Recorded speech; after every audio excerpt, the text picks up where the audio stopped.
আল্লামা মুফতি শফি উকাড়বি রহমতুল্লাহ আলাইহি পাকিস্তানের, ওনার লেখা শামে কারবালা, এটা উর্দুতে লেখা। আল্লামা আনিসুজ্জামান আল কাদেরি মাদাজিল্লাহুল আলী বাংলায় অনুবাদ করেছেন, আন্দরকিল্লায় পাওয়া যায়।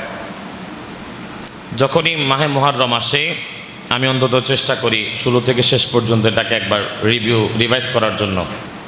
আমি যখন এটা পড়ি, এটা পড়ার সময় আমার মনোজনক কলিজা ফেটে চৌচির হয়ে যাচ্ছে। আমি মানে বাস্তবতাটা বলতেছি আপনাদেরকে, যেটা আমার সাথে ঘটে, এটা আপনার সাথেও ঘটবে।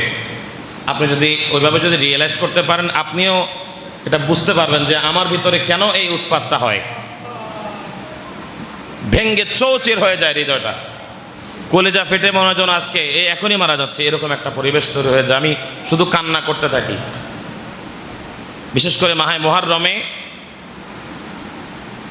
আমার হাসতেও আমার কাছে খুব লজ্জা লাগে, কারণ কারবালার পর থেকে ইমাম জৈনুল আবেদিন রাদিয়াল্লাহু তাআলা আনহু তিনি যতকাল জীবিত ছিলেন, বাকি সবাই তো কতল হয়ে গেছে, শহীদ হয়ে গেছে।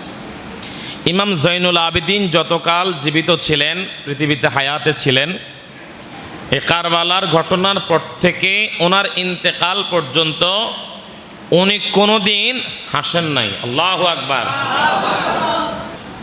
কিভাবে হাসবেন? ওনার চোখের সামনে যে দৃশ্য তিনি দেখেছেন, ওনার হাসি কিভাবে আসবে? কিভাবে আসবে? কোনদিন হাসেন নাই। এমনকি যখন মুহররমের মাস আসতো, মানুষের খবর হতো তখন যখন আহলে বাইতের ঘর থেকে কান্নার আওয়াজ আসতো, তখন মানুষ বুঝতো মুহররমের মাস এসেছে।